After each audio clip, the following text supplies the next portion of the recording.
Okay, next book. This one is called Grandma Joins the All Blacks. And I figured this was a good one since all the sports are canceled and all your children, your fathers, and maybe you are going through withdrawals of not being able to watch sports. So I thought this one might be fun. You can pretend the All Blacks are still playing. All right. Oh, and for Canadians who aren't aware of this, All Blacks are the big rugby team that's really super good, and they're in New Zealand. So this is about rugby. Make sure I can get you guys a good view of the picture so I can see it. On Monday morning, Grandma woke up at 6 o'clock. She put in her false teeth, dusted her wrinkles with her big feather duster, and dressed in her granny clothes. She said, I think I'll make marmalade. Meow, said Scratch. Granny waved the wooden spoon. Tee-hee, she tootled. I'm going to be a good granny today.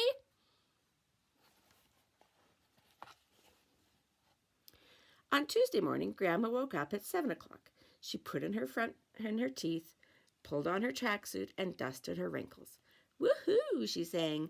Today I'm going to watch the All Blacks. She jumped on her skateboard and set off. Grandma's in New Zealand, ride skateboards, just so you know. Not really. At the stadium, she sat in the front row and took out her knitting.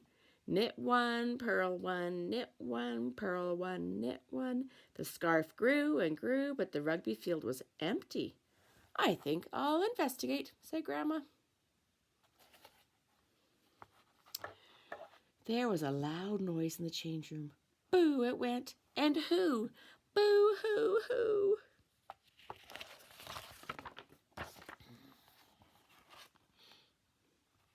And there were the All Blacks, blubbing and wiping their noses on their sleeves. What's the matter, boys? Asked Grandma. We don't want to play today, Gran, they howled. Don't be silly, she said. There's a test match on Saturday. You have to practice.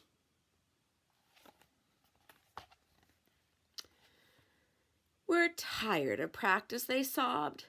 She hemmed. You need some of my marmalade. She took a jar out of her handbag and gave them each a teaspoonful.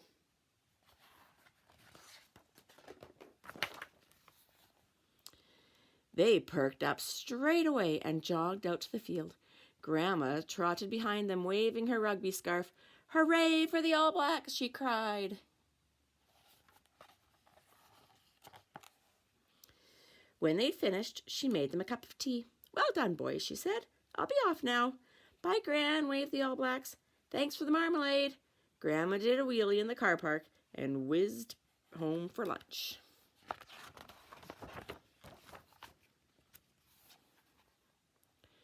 On Wednesday morning, Grandma woke up at 8 o'clock. She dusted her wrinkles and put in her teeth.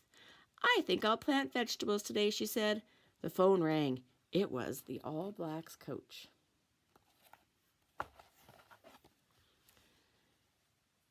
Good morning, Gran. The team won't get out of bed. What shall I do?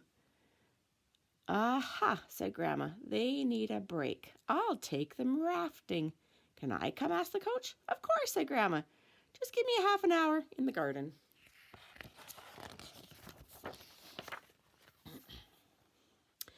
She put on her wetsuit and flippers and went to plant cabbages. When all the All Blacks arrived, she flip-flopped onto the bus. Let's go ride the rapids, boys, she said. There's one crazy grandma. That night, Grandma fell asleep in her chair. She was still wearing her wetsuit.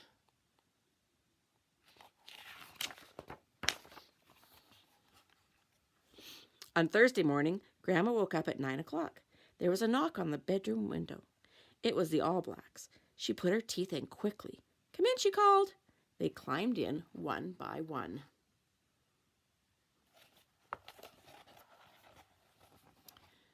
Good morning, Gran. We've brought you breakfast in bed, bagels and bacon. Said Grandma. She patted the quilt. Sit down, boys, she said.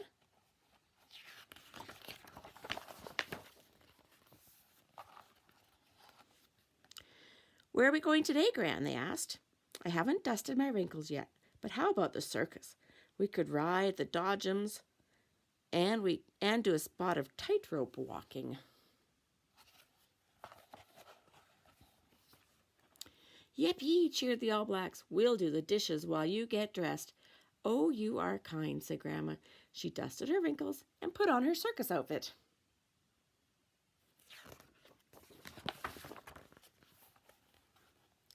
When the last All Black leapt off the tightrope, Grandma clapped her hands. I'm hungry. Let's get fish and chips. Right, said the coach. My treat. Everyone rubbed their tummies. Yum, they said. Grandma drove the bus home that night. I miss New Zealand fish and chips, just for the record. They are so good there. On Friday morning, Grandma woke up at 10 o'clock. She hummed to herself in the shower as she scrubbed her wrinkles and rinsed her teeth. A text message tinkled on her phone. Hi, Gran, it said. We've got practice. Hope you can make it.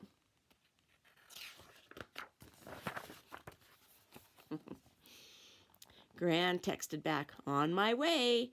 She put on a shirt and shorts, popped an extra jar of marmalade in her handbag, and hopped on her scooter. She was just in time to join the haka. That night she had dinner early and sat down to finish her rugby scarf. If you've never heard of what a haka is, you should Google it. H-A-K-A, and watch how the New Zealand All Blacks do the haka before the games. It's really cool. On Saturday, Grandma woke up at 11 o'clock. She dusted her wrinkles, put in her teeth, and made a pot of tea. Bee-bop-a-doo-dah, she danced. I'm going to watch the test match. She put on her best dress and the hat with the red roses on and rang a taxi.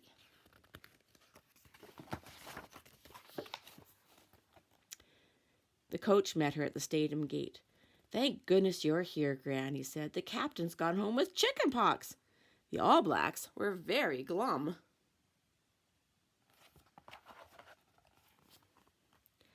Come along now, boys, said Gran.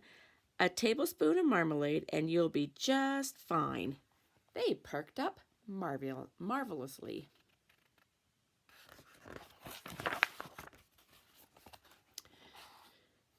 Gran for captain, they shouted. I'll need a uniform, said Grandma. Come with me, said the coach. Grandma put on her All Black clothes and straightened her hat. Then she slipped her teeth into her handbag in case they fell out in the scrum and led the team onto the field.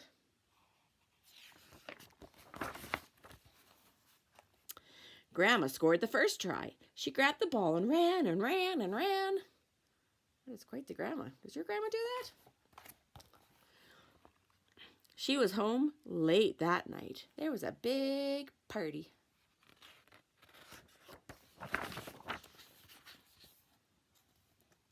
On Sunday morning, Grandma woke up at 12 o'clock. She dusted her wrinkles, put in her teeth, and went to the spa pool. When she got home, there was a queue of reporters at her door. They asked her lots of questions. All in a day's work, said Grandma.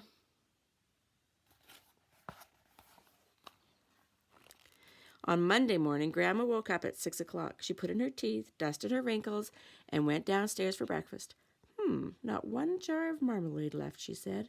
She picked up the phone. Good morning. Is this the All Blacks?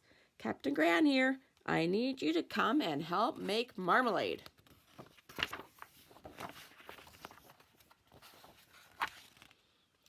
And they did. All right, I have another grandma story too that I'll read another time. Okay, take care. Bye.